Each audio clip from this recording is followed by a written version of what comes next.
तो नमस्कार और जय हिंद। दिस शाहिद वैराज पर आप सभी का एक बार फिर से स्वागत है। और आपने थंबनेल से समझ ही किया कि आज हम किस व्यक्ति के बारे में बात करने वाले हैं, जिस व्यक्ति की महानता के गुणगान इस तुच्छ मानव के मुंह से करने में मेरी जिह्वा जल जाएगी। तो जी हाँ, आज हम बात करने वाले हैं प्रशांत किशोर के बारे में। तो मैं समझता हूँ कि इतना सोशल मीडिया पे वो सारी चीज़ें हो चुकी हैं कि प्रशांत किशोर के बारे में लगभग सभी लोग और मोस्ट ऑफ द पीपल कि हाँ जान चुके हैं कि भाई एक आदमी है। थोड़ी बहुत मैं भी बता देता हूँ। 1977 में इनका बर्थ हुआ। मैं इनकी बायोग्राफी कवर करने नहीं आया हूँ। इन ये स्टार्टिंग के अपने जो कुछ जो इनके साल रहे वो 7-8 साल के करीब इन्होंने यूनाइटेड नेशन में सर्व किया। ठीक है, उसके बाद फिर ये आए पॉलिटिक्स में, और कह सकते हैं कि पॉलिटिकल कैंपेनिंग में थ्रू स्ट्रेटजीज और डाटा एनालिटिक्स के थ्रू, कि बहुत सारे डाटा ड्रिवन पॉलिटिक्स को जनरेट करने में इनका बहुत बड़ा हाथ रहा है। तो 2012 में गुजरात में बीजेपी के लिए कैंपेनिंग करना, फिर 2014 में प्रधानमंत्री मोदी जी के लिए, फिर उसके बाद 2018 में जेडीयू के लिए कैंपेनिंग चलाना, फिर टीएमसी के लिए दीदी के बोल के नाम से बहुत सारे कैंपेनिंग चलाए। तो प्रशांत किशोर ने बिहार को बदलने के लिए एक पार्टी बनाया और उस पार्टी का नाम रखा जन सुराज, और उसके संस्थापक भी हैं वही। और उनका बहुत ही बड़ा मुद्दा ये रहा कि भाई बिहार में हम पलायन रोकेंगे, बिहार में हम रोजगार देंगे, बिहार में हम इंडस्ट्री लाएंगे और बिहार की कायाकल्प पूरी तरह से 360 डिग्री बदल के रख देंगे, क्योंकि इनके जैसा विजनरी, इनके जैसा कोई लीडर आज तक कोई आया नहीं। और जिस तरह से पब्लिक डिस्कोर्स में चीज़ें चल रही थी उस हिसाब से यही कयास लगाए जा रहे थे कि प्रशांत किशोर एक बहुत बड़े नेता और एक बहुत कह सकते हैं कि प्रीडोमिनेंट फिगर उभर के आएंगे बिहार चुनाव में, जो कि 2000 अभी चल रहा है चुनाव और लगभग पहले चरण के चुनाव हो चुके हैं। तो इनके द्वारा कई सारे मुद्दे उठाए गए कि भाई पलायन रोकूंगा, इंडस्ट्रियलाइजेशन लाऊंगा, फैक्ट्रीज लाऊंगा, फिर उसके बाद एम्प्लॉयमेंट जनरेट करूंगा, बहुत सारी चीज़ें इनके द्वारा कही गई। अभी चुनाव चल रहे हैं, 243 सीटों पे इन्होंने अपना कैंडिडेट खड़ा किया और कई जगहों पे कैंडिडेट्स जो थे वो भाजपा या जेडीयू आरजेडीयू को सपोर्ट दे दिए। बहुत सारी जगहों पे ऐसा हुआ है। अब मुद्दा ये होता है ना कि भाई तुम लीडर हो और तुम चाहते हो कि तुम्हारी पार्टी पूरे बिहार में आए, तो उसके लिए you have to lead from the front. ठीक है, परंतु प्रशांत किशोर ने ये सारे जो कयास थे कि प्रशांत किशोर चुनाव लड़ेंगे, उस पर तो खरा उतर नहीं पाए। वो उन्होंने खुद ही अब खुद को कहा कि भाई वो चुनाव नहीं लड़ रहे हैं। शायद ऐसे कयास लगाए जा रहे थे कि जो कुदरा या रोहतास के सीट से वो चुनाव लड़ सकते थे, शायद उस जगह पर रितेश पांडे चुनाव लड़ रहे हैं, जो कि एक और भोजपुरी के कलाकार हैं जो लौंडिया लंदन से लाते हैं, रात भर डीजे बजवाते हैं। तो आप सोच सकते हैं कि ऐसे लोगों को ये टिकट दिया, और इनका टिकट देने के समय इनका क्या प्रोसेस था मैं बताता हूँ। इन लोगों ने पूरे 243 विधानसभा की सीटों पर एक फॉर्म भरवाया 20,000 रुपये का, और उस पर कहा कि भाई 20,000 रुपये दो, 20,000 के लिए आप अप्लाई रजिस्ट्रेशन करिए, फॉर्म आपको सीट देने के लिए आप अप्लाई करिए जनसुराज की तरफ से। और बहुत सारे लोगों ने अप्लाई किया ही होगा बेशक, क्योंकि एक इस तरह से कैंप पूरे बिहार का दौरा किया इन्होंने, पैदल किया। फिर उसके बाद इनका कहना था कि हम एलिजिबिलिटी पे लेंगे, जो डॉक्टर है, जो पढ़े लिखे शिक्षित वर्ग के लोग हैं, जो बिजनेसमैन हैं, जो चाहते हैं कि वाकई में बिहार का ग्रोथ हो, वैसे लोगों को इन्होंने सो कहा कि हम अट्रैक्ट करेंगे और उनको ही हम लोग टिकट देंगे। और फिर देखने को आया कि कई जगहों पे इन्होंने ऐसे ऐसे लोगों को टिकट दिया है जिनसे, और रितेश पांडे को खुद ही देख लीजिए। तो भाजपा भी नहीं दिया है, आरजेडी ने भी दिया है, जेडीयू ने भी दिया है। पर मैं कह रहा हूँ कि जिस जिस विचारधारा से ये पोर्ट्रे कर रहे थे खुद को कि नहीं हम इकोनॉमिस्ट को देंगे, डॉक्टर को देंगे, इंजीनियर को देंगे, वो चीज़ इनमें देखी नहीं गई। ठीक है, उसके बाद इनके द्वारा समझ लीजिए जो पार्टी बनाया गया, एक तरह से स्कीम कह सकता हूँ। क्यों? क्योंकि इन्होंने पहले तो 20-20 हज़ार रुपये के फॉर्म भरवाए सबसे। फिर उसके बाद अगर पार्टी का आपको प्रचार भी करना है तो आप सारी चीज़ें कहाँ से लेंगे? तो भाई पार्टी कार्यालय से लेना है। आपको पोस्टर कहाँ से लेना है? तो इनके यहाँ से लेना है। बैनर कहाँ से लेना है? तो इनके यहाँ से लेना है।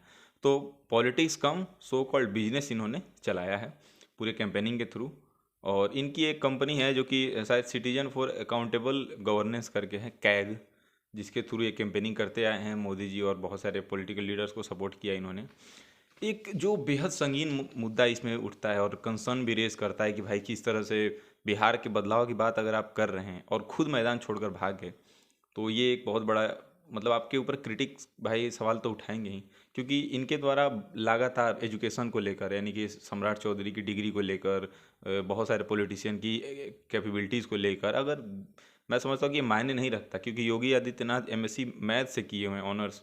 तो आप सोच सकते हैं कि फिर और उन पे ब्लेम किया जाता है कि हिंदू मुस्लिम की पॉलिटिक्स खेलते हैं। या मोदी जी कहीं से भी पढ़े हों, उनकी डिग्री मायने नहीं रखती, काम की ललक होनी चाहिए किस तरह से काम करना है, या किसी भी पॉलिटिशियंस का। और मैं पिछला एक इंटरव्यू देख रहा था जिसमें उनसे पूछा गया कि भाई आपकी क्वालिफिकेशंस क्या हैं, तो फिर उस पर उन्होंने आपने भी वीडियो देखा ही होगा कि उन्होंने छोड़ दिया, कि इंटरव्यू छोड़ दिया कि I don't want to prolong this interview. तो ये था। और एक दो कारण और बताए जा रहे हैं कि प्रशांत किशोर के इलेक्शन ना होने के, क्योंकि फिर उन्हें अपना सारा इनकम टैक्स बताना पड़ता है, कहाँ से कितना अर्निंग है उनकी, क्या क्वालिफिकेशंस है, कहाँ से उन्होंने डिग्री ली है। और देखिए मेन मुद्दा यही था कि अगर 243 सीटों में एक सीट अगर प्रशांत किशोर लड़ते, तो मेरा ये मानना था कि उस एक सीट के प्रभाव के कारण लगभग 10 सीटें एक्स्ट्रा इनको मिलती। पर अब ऐसे कयास हैं, मैं जब गांव पर था तो मैंने बहुत सारे लोगों से बात की, तो ऐसे सुनने में आ रहा था कि भाई मुश्किल से इनको 5 या 10 सीटें मिलेंगी। मे बी मैं देखो वो अगर प्रशांत किशोर लड़ते तो मे बी 10+ सीटें जा सकती थी, लेकिन बहुत इनके ऊपर था लड़ना, लेकिन इन्होंने खुद को इनकार कर दिया। और बहुत सारी चीज़ें जैसे इन पे ज़मीन खरीदने के पूछा गया कि भाई आपने कितने में ज़मीन खरीदा, फिर वो एलिगेशन तो देखिए हर पॉलिटिशियंस पे है कितने कितने नहीं, लेकिन जब खुद को क्लीन इमेज के तौर पे पोर्ट्रे करना और फिर उसके बाद आप उसके जस्ट अपोजिट करते हो, खुद को कहते हो कि नहीं हम उसी तरह के पॉलिटिशियंस को लेंगे जो केवल डायनेस्टीवाद पॉलिटिशियंस नहीं लेंगे, या फिर उनको लेंगे जो पढ़े लिखे हैं, शिक्षित है, सुसज्जित हैं। लेकिन इनके द्वारा वो सारे, मुझे लग रहा है कि केजरीवाल 2.0 के तौर पे इनको देखा जा रहा है बिहार के तौर में, और वोट ही काटेंगे मुझे जहाँ तक समझ हो पा रही है। और जितना मैंने एग्जिट पोल वगैरह और बहुत सारी चीज़ें देखी, उसके अलावा इनका एक मॉडल था। देखिए एक प्रशांत की हमने इसमें डिस्कस कर लिया कि भाई प्रशांत किशोर क्या थे, इनके द्वारा चुनाव नहीं लड़ा गया और ये किस मुद्दे पर लड़ रहे थे। इनका कहना है कि भाई बिहार की पूरी जनगणना को बदल के रख देंगे। जनगणना मतलब कि पूरा जो ढांचा है बिहार का, पूरा स्ट्रक्चरली बिहार को हम बदल के रख देंगे, किस तरह से कायाकल्प कर देंगे, मतलब कि इतने दिनों में ये कर देंगे, उतने दिनों में ये कर देंगे। बेशक इनको मौका मिलना चाहिए, लेकिन अभी के हिसाब से देखा जाए तो खुद अगर इलेक्टेड होते तो मे भी लोग सोचते एक बार कि नहीं भाई इनको देना है। देखिए इनके द्वारा कहा गया कि भाई शराब के जो ठेके हैं उनको ये दोबारा खोल देंगे, जिससे बहुत सारे बिहार की इकोनॉमी में पैसे आएंगे, उसका हम लोग सदुपयोग करेंगे, हम लोग उसके लिए एम्प्लॉयमेंट उस पैसे से एम्प्लॉयमेंट जनरेट करेंगे, उससे इंडस्ट्रीज लाएंगे और बहुत सारी चीज़ें करेंगे। उसके बाद इनको जाएगा कि पलायन पर रोकेंगे। भाई पलायन कैसे रोका जाएगा? पलायन रोकने के लिए सबसे बेसिक चीज़ क्या है कि भाई लोग काम खोजने के लिए ही बाहर जाते हैं ना, आप काम जनरेट करेंगे। मेरे समझ से तो आने वाले 4-5 सालों में मुश्किल से ही आप 10 फैक्ट्रीज, 10 कंपनी, 10 बड़ी बड़ी एमएनसीज को अट्रैक्ट कर पाएंगे। दो दो अगर कंपनी अनाउंसमेंट कर दी कि बिहार में इन्वेस्टमेंट करने जा रहे हैं, जैसे अडानी ने शायद किया है कि पावर प्लांट बना रही है अपना, जो विवाद हुआ था कि 1 रुपये भी पे लीज पर दे दिया गया पूरी ज़मीन को। तो सरकार की ज़मीन थी, सरकार ने अट्रैक्ट करने के लिए, भाई हम किसी भी फैक्ट्री और इंडस्ट्रीज़ को कैसे अट्रैक्ट करेंगे जब तक कुछ उनको ऐसा लुभावना मिलेगा नहीं, उन्हें लगे कि भाई मेरे यहाँ से रिटर्न कुछ आएगा तभी तो इन्वेस्टमेंट करेगा। उसके बाद इनके द्वारा बहुत बार कहा गया कि जो बैंक्स में पैसे बिहारियों की जमा है वो पैसे किसी और को लोन के तौर पे दिए जा रहे हैं, लोन की एसेसिबिलिटी आसान करेंगे। देखिए ये सारी चीज़ें जो ग्राउंड लेवल पे जनमानस है, जो जनता है, उनमें इस तरह की इकोनॉमिक डाइवर्सिफाइंग नॉलेज नहीं है जिस जिस तरह की बातें ये कर रहे हैं। दूसरी बात कि अगर आप खुद चुनाव लड़ते तो निश्चितन बिहार में सीटें बढ़ती आपकी, लेकिन बगैरत आप चुनाव लड़े नहीं, उसके बाद आप इंसिस्ट कर रहे हैं लोगों को कि आपको वोट दें।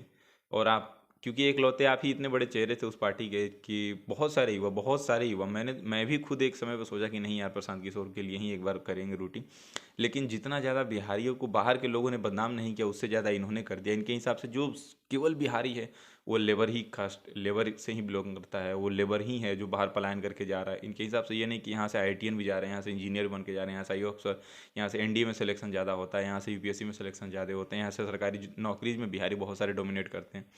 इन्होंने बिहार को इस स्तर पे बदनाम कर दिया कि केवल वो बिहारी जो लेबर है, वो बिहारी तमिलनाडु में लेबरी करता है, वो बिहारी मुंबई दिल्ली बम्बई हर जगह। तो बिहार को एक, और इनका रिपीट मोड में वही सेम चीज़ चल रहा है, सेम चीज़ चल रहा है कि हम ऐसा करेंगे वैसा करेंगे, ऐसा करेंगे, बिहारी ऐसा बिहारी वैसा है। तो ये था इनके बारे में, और मुझे नहीं लगता कि ये आने वाले 10 सालों तक भी बिहार में एग्जिस्ट कर पाएंगे। और जैसा कि वीडियो में आप देख सकते हैं मैंने कि ये पोस्टर लगाया था, इसका विश्लेषण और इसके बारे में मैंने पिछली वीडियोज़ में बता चुका हूँ।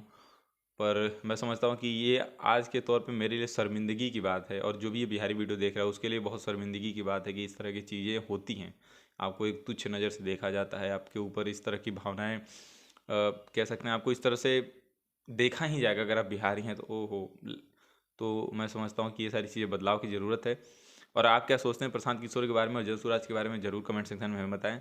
और बिहार को लेकर आपकी क्या विचारधारा है, आप बिहार को लेकर क्या सोचते हैं, बिहार के लोगों को लेकर क्या सोचते हैं, बिल्कुल हमें कमेंट सेक्शन में बताएं। बाकी अगर वीडियो अच्छी लगी हो और तो लाइक शेयर सब्सक्राइब कर दें। धन्यवाद।